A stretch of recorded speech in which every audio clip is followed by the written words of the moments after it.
మన ప్రభువును రక్షకుడైన యేసుక్రీస్తు పరిశుద్ధమైన నామమున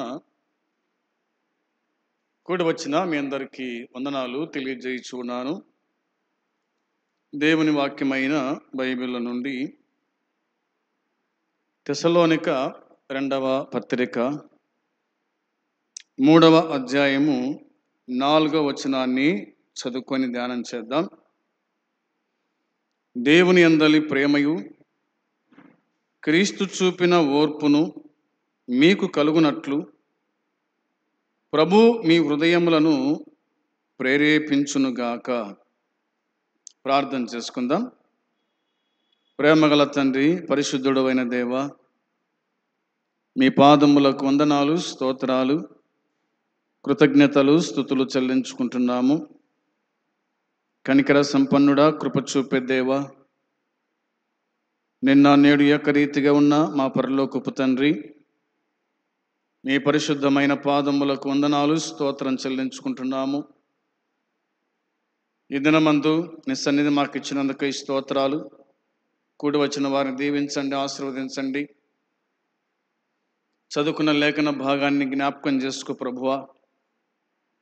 పాపిక రక్షణ, విశ్వాసిక ఆదరణ కలిగించి దీనదాసుని మరుగుపరిచి మాట్లాడమని యేసుక్రీస్తు నామములో ప్రార్థించి అడిగి స్తుతించి వేడుకుంటున్నాము తండ్రి, ఆమేన్. దేవుని వాక్యమైన బైబిల్ నుండి తెసలోనిక 2వ పత్రిక ధ్యానాలు మనం వింటూ ఉన్నాం. ఈ దినమందు 3వ అధ్యాయము 5వ వచనాన్ని మనం చదువుకున్నాం. ఈ 5వ వచనంలో 2 మాటలు మనకు కనిపిస్తాయి. ఒకటవదిగా దేవుని యందలి ప్రేమయు, రెండవదిగా క్రీస్తు చూపిన ఓర్పును మీకు కలుగునట్లు అనే మాట మనకు కనిపిస్తూ ఉంది. పౌలు రాశాడు, దేవుని యందలి ప్రేమ, దేవుని యందలి ప్రేమ. ప్రేమ అనేది దేవుని నుండి కలుగుతూ ఉంది. దేవుని ప్రేమ అపారమైంది. దేవుని ప్రేమ మన కోసమై సమస్తాన్ని విడిచిపెట్టింది. దేవుని ప్రేమ ప్రాణం పెట్టిన ప్రేమ అనేది మనకు అర్థమవుతుంది. కాబట్టి ప్రభు వలన ప్రేరేపింపబడిన అనే మాటలు ఉన్నాయి. ఆయన మనల్ని ప్రేమించినాడు అని, ఆ ప్రేమ మనలో ఆయన కనపరిచినాడు అనేది ఈ వచనము గుర్తు చేస్తూ ఉంది. ఉదాహరణగా రోమాపత్రిక 5వ అధ్యాయము 5వ వచనములో, రోమాపత్రిక 5వ అధ్యాయము 5వ వచనములో, ఎందుకనగా ఈ నిరీక్షణ మనలను సిగ్గుపరచదు, మనకు అనుగ్రహింపబడిన పరిశుద్ధాత్మ ద్వారా దేవుని ప్రేమ మన హృదయములలో కుమ్మరింపబడి ఉన్నది. దేవుని ప్రేమ ఎలా కుమ్మరింపబడింది మనలో అంటే పరిశుద్ధాత్మ ద్వారా. పరిశుద్ధాత్మ ద్వారా దేవుని ప్రేమ మన హృదయాలలో కుమ్మరింపబడి ఉన్నది అని రాయబడింది. పరిశుద్ధాత్మ దేవుడు దేవుని ప్రేమ మన హృదయాల్లో కుమ్మరించబడేటట్టుగా సహాయం చేసినాడు. కుమ్మరింపబడుట, నీళ్లు కదా మనం ఏ విధంగా ఒకేసారి కుమ్మరిస్తామో ఆ విధంగా పరిశుద్ధాత్మ ద్వారా దేవుని ప్రేమ మన హృదయాలలో కుమ్మరింపబడింది. ఈ ప్రేమ అనేది చూద్దాం. బైబిల్లో వచనము 8 చూడండి. 8వ వచనములో, అయితే దేవుడు మన ఎడల తన ప్రేమను వెల్లడిపరుచున్నాడు, ఎట్లనగా మనమింకను పాపులమై ఉండగానే క్రీస్తు మన కొరకు చనిపోయాడు. కుమ్మరింపబడిన ప్రేమ, యేసయ్య ప్రేమ, ఆ ప్రేమ ఏమైంది అంటే, మనమింకను పాపులమై ఉండగానే క్రీస్తు మన కొరకు చనిపోయాను. దేవుడు మన కోసమై చనిపోయినాడు. ప్రేమ అయున్న దేవుడు ప్రాణం పెట్టాడు. మనల్ని ప్రేమించి ఆయన ప్రాణం పెట్టినాడు. మనం ఏమై ఉన్నాము అంటే పాపులమై ఉన్నాం. పాపుల కోసము దిగివచ్చిన ప్రేమ, పాపుల కోసము అప్పగింపబడిన ప్రేమ, పాపుల కోసము ప్రాణం పెట్టిన ప్రేమ, పాపుల కోసము తిరిగి లేచిన ప్రేమ. ఆ ప్రేమ మనల్ని పరమునకు తీసుకొని వెళ్తుంది. కాబట్టి ఆయన ప్రేమ మన మీద చూపించాడు, ఆయన ప్రేమ మన మీద కుమ్మరించినాడు అనేది ఒకటవదిగా మనము ఆలోచన చేస్తున్నాం. ఇక రెండో మాటకు వచ్చేస్తే కనుక, క్రీస్తు చూపిన ఓర్పును అనే మాట మనకు కనిపిస్తుంది. క్రీస్తు చూపిన ఓర్పు, దేవుని అందలి ప్రేమయు క్రీస్తు చూపిన ఓర్పు మీకు కలుగునట్లు ప్రభు మీ హృదయములను ప్రేరేపించునుగాక. ఓర్పు మీకు కలుగునట్లు అనే మాట ఉంది. యేసు ప్రభునకు ఓర్పు ఉంది, అవునా? ఆయన ఓర్చుకున్నాడు. ఆయన ఈ భూమి మీద ఉన్నప్పుడు 33.5 సంవత్సరాలు ఆయన జీవించాడు. 3.5 సేవ జీవితంలో ఆయనను దూషించిన వారు, ఆయనను అవమానపరిచిన వారు, ఆయనను హేళన చేసిన వాళ్ళు, ఆయన మీద లేని పోని నిందలు మోపిన వాళ్ళు, ఇవన్నీ కూడా ఆయన ఓర్చుకున్నాడు, ఓర్పు కలిగి జీవించినాడు అనేది మనకు అర్థమవుతుంది. అయితే కొన్ని విషయాలు మాత్రము ఆయన ఏమాత్రం కూడా ఓర్చుకోలేదు. అంటే తన మందిరమైన దేవుని ఆలయం పాడై ఉండగా ఆయన కోపగించాడు కూడా. తాళ్ళను పేడి కొరడా చేసి అందరిని బయటకు పంపించి, నా మందిరము సమస్త జనులకు ప్రార్థన మందిరం అనబడును, దానిని మీరు దొంగల గుహగా చేసిద్దరని ఆయన కోపగించుకున్నాడు. దేవునికి ఓర్పు ఉంది అనేది మనకు కనిపిస్తుంది. క్రీస్తు చూపిన ఓర్పును మీకు కలుగునట్లు అంటే, ఆయన ఓర్పు పరిశుద్ధులైన వారికి కలగాలి. ఆయన ఎలా జీవించినాడో అలాగనే దేవుని యందుంచిన పిల్లలు లేదా దేవుని యందు విశ్వాసం ఉంచిన వారు ఆయన ఓర్పు కలిగి ఉండాలి అనేది దేవుని వాక్యం గుర్తు చేస్తుంది. ఏమిటి ఈ ఓర్పు అంటే, ఎబ్రీ పత్రిక 12వ అధ్యాయంలో ఇలా మనం చూస్తాం. ఎబ్రీ పత్రిక 12వ అధ్యాయము మొదటి 3 వచనాలు మనం చూడగా, ఇంత గొప్ప సాక్షి సమూహము మేఘము వలె మనల్ని ఆవరించి ఉన్నందున మనము కూడా ప్రతి భారమును సులువుగా చిక్కులు పెట్టు పాపమును విడిచిపెట్టి విశ్వాసమునకు కర్తయు దానిని కొనసాగించువాడునైన యేసు వైపు చూచుచు మన ఎదుట ఉంచబడిన పందెములో ఓపికతో పరిగెత్తుదము అనే మాట కనిపిస్తుంది. క్రీస్తు చూపిన ఓర్పు, ఆయన ఎలాగూ ఓర్చుకున్నాడో మనము కూడా ఆయనను చూడాలంట. ఆయనను చూస్తే ఓర్పు అనేది మనము నేర్చుకొనగలుగుతాం. కాబట్టి వాక్యం చెప్తున్న మాట ఏమిటంటే, క్రీస్తు చూపిన ఓర్పును ఆయన మన హృదయాల్లో ఓర్పును కుమ్మరించున్నాడు అనేది మనకు అర్థమవుతుంది. కాబట్టి విశ్వాసమునకు కర్తయు దానిని కొనసాగించువాడునైన యేసు వైపు చూచుచు అనే మాట ఉంది. యేసు వైపు చూచువాడు యేసులాగా మారతాడు.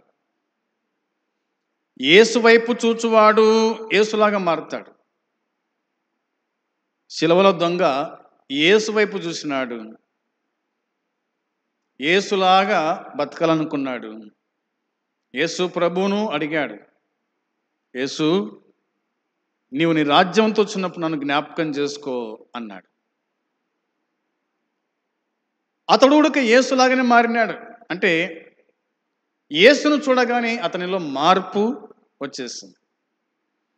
యేసును చూడగానే అతడు మారు మనసు పొందినాడు, తన పాపాలు ఒప్పుకున్నాడు, తాను కూడా యేసు వలె జీవించాలనుకున్నాడు.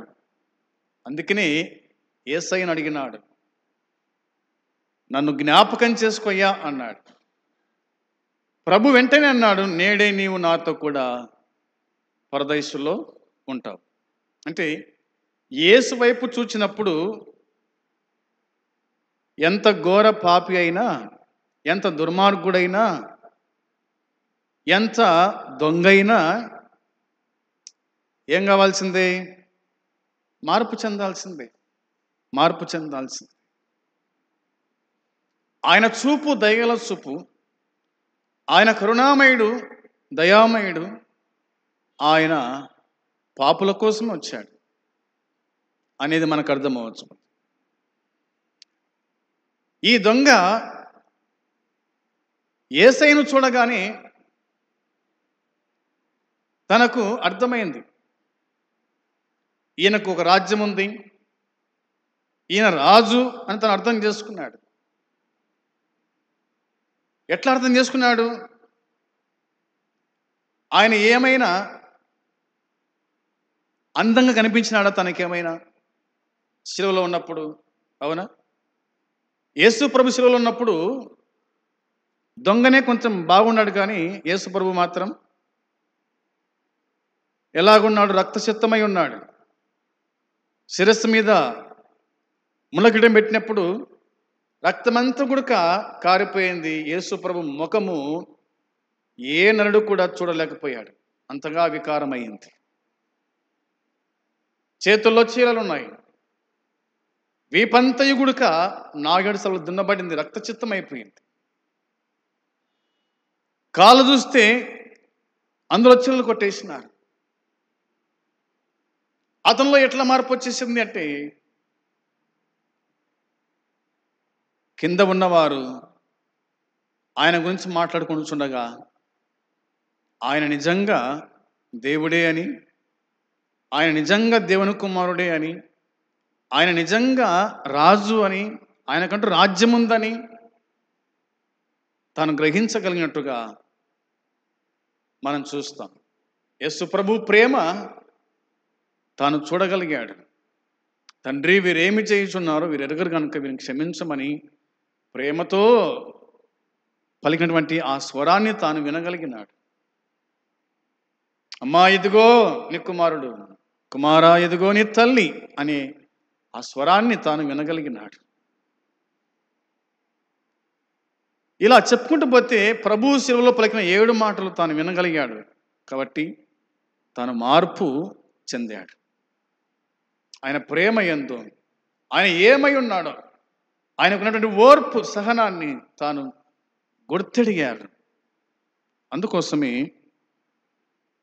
వాక్యం చెబుతున్న మాట, విశ్వాసమును కర్తయు దానిని కొనసాగించువాడునైనా యేసు వైపు చూచుచు అనే మాట ఉంది.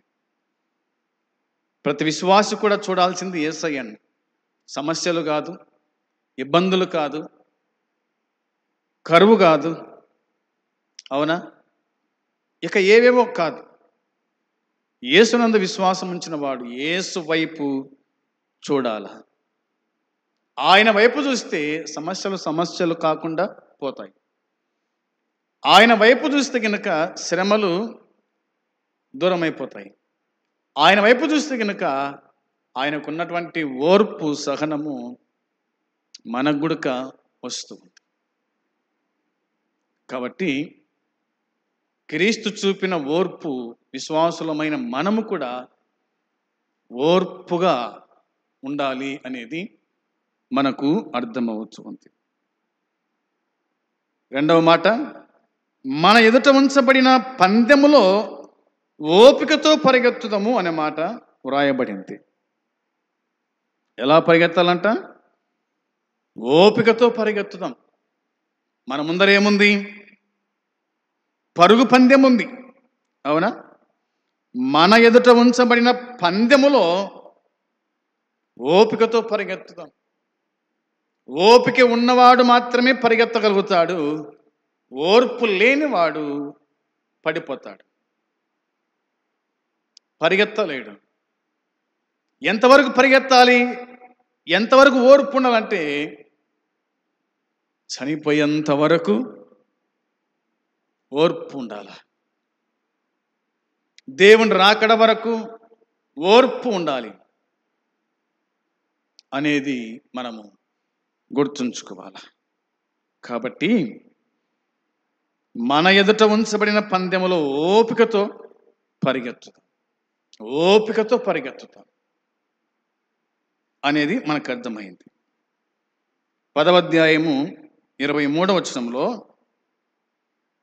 ఇలా దేవుని వాక్యం చెబుతుంది. 10వ అధ్యాయము 23వ వచనంలో, వాగ్దానము చేసిన వాడు నమ్మదగిన వాడు గనుక మన నిరీక్షణ విషయమై మనం ఒప్పుకున్నది నిశ్చలముగా పట్టుకొందము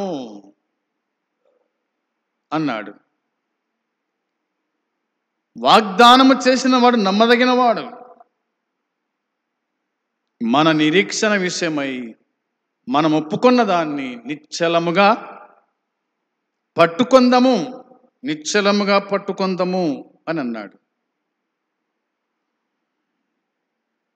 38వ వచనంలో ఇలాగుంది, నా ఎదుట నీతిమంతుడైన వాడు విశ్వాసం మూలంగా జీవించును గాని అతడు వెనక తీసినడలా అతని యందు నా ఆత్మకు సంతోషం ఉండదు అన్నాడు. ఇవన్నీ కూడా మనం చదువుకుంటూ రాగా చివరిలో కనిపించే మాట ఏమిటంటే,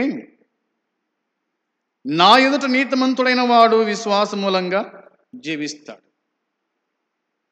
నా యందు విశ్వాసముంచువాడు జీవిస్తాడు. విశ్వాసము లేనివాడు పడిపోతాడు. అది కూడా యేసునందు విశ్వాసముంచువాడు జీవించును గాని అతడు వెనక తీసినలా అతని యందు నా ఆత్మకు సంతోషము ఉండదు. వెనక తీయటం అంటే ఓర్పు కోల్పోవటం, సహనము కోల్పోవటం. ఇంకెంతసేపు అబ్బా, ఇంకెప్పుడొచ్చాడబ్బా, అవునా? ఇట్లా ఓర్పు లేక చాలామంది పడిపోతున్నారు. ఓర్పు లేక ఓర్చుకోలేక మందిరాలు మానేస్తూ ఉన్నారు. ఇలాంటి వారి వలన దేవుడు ఏమాత్రం కూడా సంతోషించడు. ఆయన ఆత్మకు సంతోషం ఉండదు. అయితే ఆయన ఎదుట ఎవరైతే నీతిమంతుడై ఉంటాడో అలాంటి వాడు మాత్రం విశ్వాసం మూలంగా బ్రతుకుతాడు. విశ్వాసము నిన్ను బ్రతికిస్తుంది అనేది మనకు అర్థమవుతుంది. 11వ అధ్యాయం చూడండి, వచనం 12. 11వ అధ్యాయము వచనము 12లో, అందుచేత మృతతుల్యుడైన ఆ ఒక్కని నుండి సంఖ్యకు ఆకాశ నక్షత్రముల వలెను సముద్ర తీరమందలి లెక్కింప శక్యము కాని ఇసుక వలెను సంతానము కలుగును అన్నాడు. ఇది అబ్రహాము గురించి రాయబడిన మాట. అబ్రహాం వయస్సు 100 ఏండ్లు, శారా వయస్సు 90 ఏండ్లు. అవునా? మనకు అర్థం కావాలంటే వాక్యం చూడాలి, చదువుకోవాలి. 11వ వచనంలో విశ్వాసమును బట్టి శారాయు వాగ్దానము చేసిన వాడు నమ్మదగిన వాడని ఎంచుకొనెను గనుక తాను వయస్సు గతించిందైనను గర్భము ధరించుటకు శక్తి పొందెను. తాను వయసు గతించిందైనా కానీ, అవునా, తాను వయసు గతించిందైనను గర్భం ధరించడానికి శక్తి పొందిందంట. దేనివల్ల? విశ్వాసం వల్లనే. ఆయన యందు విశ్వాసం ఉంచడం వల్ల. విశ్వాసముంచువాడు జీవిస్తాడు. విశ్వాసముంచువారు శక్తిని పొందుతారు. విశ్వాసముంచువారు శక్తిని పొందుతారు. కాబట్టి మృతతుల్యుడైన ఆ ఒకని నుండి సంఖ్యకు ఆకాశ నక్షత్రముల వలెను అన్నమాట. సముద్ర తీరమందలి లెక్కింప శక్యము గాని ఇసుక వలెను సంతానము కలిగెను. సంతానము కలిగెను. అబ్రహాముకి ఎంత ఓర్పు ఉందో, శారాకు ఎంత ఓర్పు ఉందో, వారి ఓర్పు వల్లనే ఆకాశ నక్షత్రములంతా, సముద్రమందల ఇసుకంతా లెక్కింప శక్యము కాని సంతానము దేవుడు అబ్రహామునకు ఇచ్చినట్టుగా మనం చూస్తాం. ఎంతమందిని దేవుడు ఇచ్చాడో చూడండి. ఓర్పు, సహనం. వాగ్దానం చేసిన వాడు నమ్మదగిన వాడు. వాగ్దానం చేశాడు కానీ 25 ఏళ్ళకు వాగ్దానం చేసిన 25 ఏళ్ళకు కుమారుడు పుట్టాడు. అతని నుంచి యాకోబు నుంచి 12 మంది, అక్కడి నుంచి చూడండి ఎంతమందో లెక్కింప శక్యము కాని జనాభాను దేవుడు ఆ ఒక్క నుండి దేవుడు పుట్టించగలిగినాడు. ఇందులో మనకేం కనిపిస్తుంది? ఓర్పు మనకు కనిపిస్తుంది. వచనం 25 చూడండి. 11వ అధ్యాయం 25వ వచనంలో 24 నుంచి కలిసి ఉన్నాయి. మోసే పెద్దవాడైనప్పుడు విశ్వాసమును బట్టి ఐగుప్తు ధనము కంటే క్రీస్తు విషయమైన నింద గొప్ప భాగ్యమని ఎంచుకొనేను. అల్పకాలము పాప భోగం అనుభవించుట కంటే దేవుని ప్రజలతో శ్రమ అనుభవించుట మేలని యోచించి ఫరో కుమార్తె యొక్క కుమారుడని అనిపించుకున్నటకు ఒప్పుకొనలేదు. ఏలైనగా అతడు ప్రతిఫలముగా కలగబో బహుమానమునందు దృష్టి ఉంచెను అని వ్రాయబడి ఉంది. ఈ 4 వచనాల్లో మనం చూడగా మోషేను గురించి మనము చూస్తాం. మోషే పుట్టినప్పుడు అతని తల్లిదండ్రులు అతని దాచిపెట్టారంట. అవునా? విశ్వాసమును బట్టి రాజాజ్ఞకు భయపడక 3 మాసములు అతన్ని దాచిపెట్టిరని 23వ వచనం మనకు జ్ఞాపకం చేస్తూ ఉంది.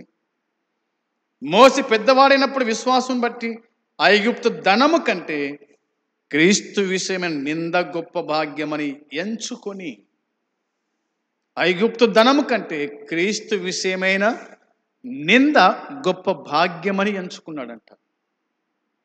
నింద భాగ్యమా? నింద భాగ్యమా? భాగ్యమే అని వాక్యం చెబుతుంది. నువ్వు నిందించబడుతున్నావా? అది క్రీస్తు నిమిత్తమై అది భాగ్యమని మనము ఎంచుకోవాలి. ఎవరైనా మనల్ని నిందించినప్పుడు, ఎవరైనా మనల్ని అవమానపరిచినప్పుడు, ఎవరైనా మనల్ని హేళన చేసినప్పుడు ఇది భాగ్యము అని ఎంచుకోవాలంట. ఇది భాగ్యమని ఎంచుకోవాలి. అల్పకాల పాప భోగము అనుభవించుట కంటే దేవుని ప్రజలతో శ్రమ అనుభవించుట మేలని యోచించి, దేవుని కోసమై శ్రమ అనుభవించడం మేలని యోచించాడంట. శ్రమ మేల అలా యోచించాడు మోసే. ఫరో కుమార్తె కుమారుడని అనిపించుకుంట కంటే ఒప్పుకోలేదు. కానీ అతడు ప్రతిఫలముగా కలగబో బహుమానమందు దృష్టి ఉంచినాడు. తన దృష్టి అంతా కూడా కలగబోయే బహుమానం కోసమే. ధనము లేదా, పేరు లేదా, ఐగుప్తు దేశంలో మోసేకు ఫరో మనమడుగా, ఫరో కుమార్తె కుమారునిగా రాజ్యభోగం,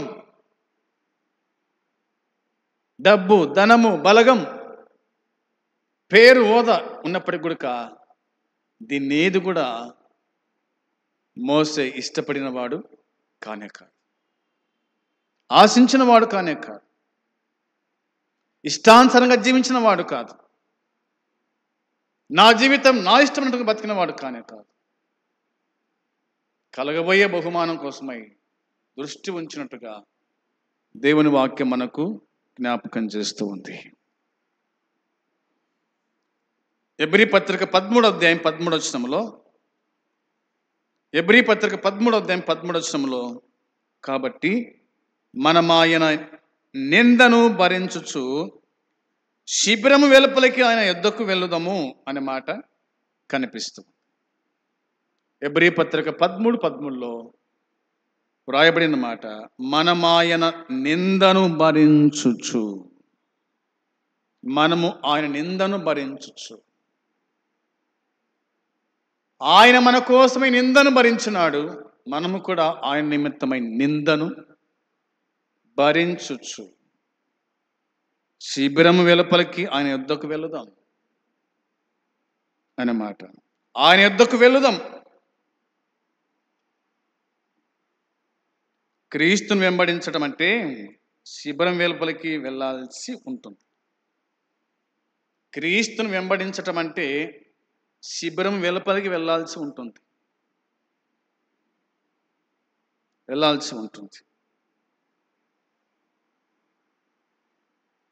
క్రైస్తవులకు శిబిరం అంటే యూదా మతం.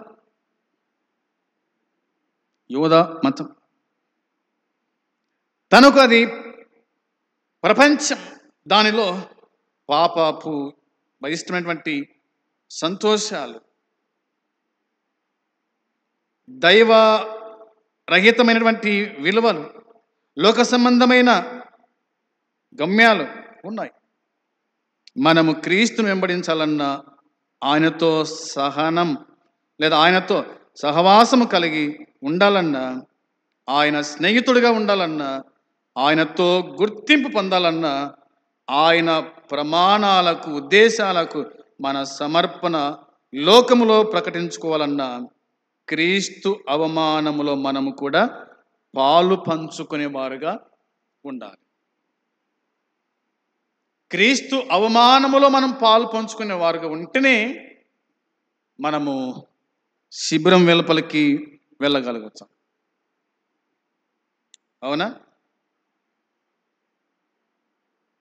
గవిని వెలుపలికి వెళ్ళినప్పుడు మనము పరదేశులముగాను మనము కనిపిస్తాం. శిబిరం వెలుపలికి వెళ్తే, ఊరు బయటికి వెళ్తే మనం ఎలా కనిపిస్తామంటే వాక్యం చెబుతుంది, పరదేశులుగా మనం కనిపిస్తామంట. 14వ అధ్యాయం 11వ వచనంలో, 14వ అధ్యాయము 13 వరకు ఉన్నట్టుంది. సరే, 14వ వచనంలో రాయబడిన మాట, 14వ వచనంలో, నిలవరమైన పట్టణం మనకి ఇక్కడ లేదు కానీ ఉండబోచున్న దానికోసం ఎదురు చూచుచున్నాం అనే మాట రాయబడింది. నిలవరమైన పట్టణము మనకి ఇక్కడ లేదు కానీ ఉండబోచున్న దానికోసము కనిపెట్టుచున్నాం. మనం ఈ భూమి మీద చాలా కాలం ఉండము. అయితే ఉండబోయే దానికోసం మనం ఏం చేయాలంట? ఎదురు చూడాలంట. ఉండబోయే దానికోసము ఎదురు చూడాలి. ఎక్కడుంటే మనం ఎక్కడ ఉండబోతున్నాం అంటే యేసుతో కూడా మనము ఉండబోతున్నాం. మనల్ని ప్రేమించి మన కోసమై ఓర్చుకొని సహించి ప్రాణం పెట్టి తిరిగి లేచి మన కోసమై ఆయన పరలోకానికి వెళ్ళి స్థలాలు సిద్ధపరిచి ఆయన మరలా వచ్చి మనం తీసుకుపోతానన్నాడు. చూడండి, యోహాను సువార్త 14వ అధ్యాయం. ఆయనతో ఉండడానికి, మొదటి తెస్సలోనికీ పత్రిక 4వ అధ్యాయంలో మాట ప్రకారంగా సదాకాలం ప్రభుతో ఉండడానికి మనము వెళ్తాము అనేది రాయబడింది. కాబట్టి నిలవరమైన పట్టణం మనకి లేదు. ఉండబోచున్న దానికోసం ఎదురు చూస్తూ ఉన్నాం అనగా వెతుకుతూ ఉన్నాం. దానికోసం వెతకాలి. ఉండబోయే పట్టణం కోసమై, ఉండబోయే రాజ్యం కోసమై, దానికోసం మనం వెతకాలి అనేది దేవుని వాక్యం మనకు గుర్తు చేస్తూ ఉంది. దానికోసం వెతకండి అని బైబిల్ మనకు గుర్తు చేస్తుంది. కాబట్టి మనకు ఒక పట్టణం ఉంది అనేది గుర్తుపెట్టుకోవాలి. ఆ పట్టణం ఏమిటంటే పరలోకం. ఇలా గుర్తు చేసుకుందాం ఒక మాట. 11వ అధ్యాయం 10వ వచనంలో రాయబడిన మాట, ఏలయనగా దేవుడు దేనికి శిల్పి నిర్మాణకుడై ఉన్నాడో పునాదులు గల ఆ పట్టణం కొరకు అబ్రహాము ఎదురు చూచుచుండెను. ఉండబోయే పట్టణం అని చెప్పుకున్నాం కాబట్టి అబ్రహాము ఎదురు చూసిన ఆ పట్టణం, దేవుడు దేనికి శిల్పియు నిర్మాణకుడై ఉన్నాడో పునాదు గల ఆ పట్టణం కొరకు అబ్రహాము ఎదురు చూచుచు ఉండెను.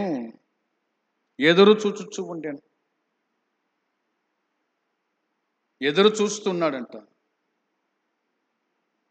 14వ వచనం, ఇలాగు చెప్పువారు తమ స్వదేశమును వెదకుచున్నామని విషదపరుచుతున్నారు కాదా? ఇలాగు చెప్పువారు తమ స్వదేశమును వెతుకుచున్నామని విషదపరుచున్నది కదా. 16వ వచనంలో, అయితే వారు మరి శ్రేష్టమైన దేశమును అనగా పరలోక సంబంధమైన దేశమును కోరుచున్నారు. అందుచేత తాను వారి దేవుడునని అనిపించుకున్నటకు దేవుడు వారిని గూర్చి సిగ్గుపడాడు. ఎలానగా ఆయన వారి కొరకు ఒక పట్టణము సిద్ధపరిచి ఉన్నాడు. ఒక పట్టణం సిద్ధపరిచాడు. వారు మరి శ్రేష్టమైన దేశం, పరలోక సంబంధమైన దేశం కోరుచున్నారంట. శ్రేష్టమైన దేశం, పరలోక సంబంధమైన దేశమును కోరుచున్నారు.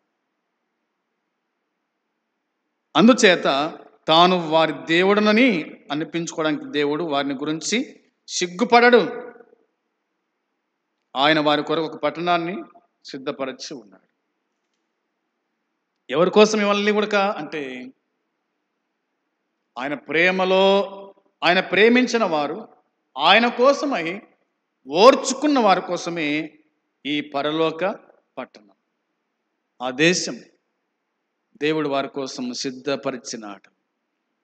ఆ రాజ్యం పోవాలంటే, ఆ దేశం పోవాలంటే ఈ భూమి మీద ప్రభు ప్రేమను మనము గుర్తుంచుకునేవారుగా ఉండాలి.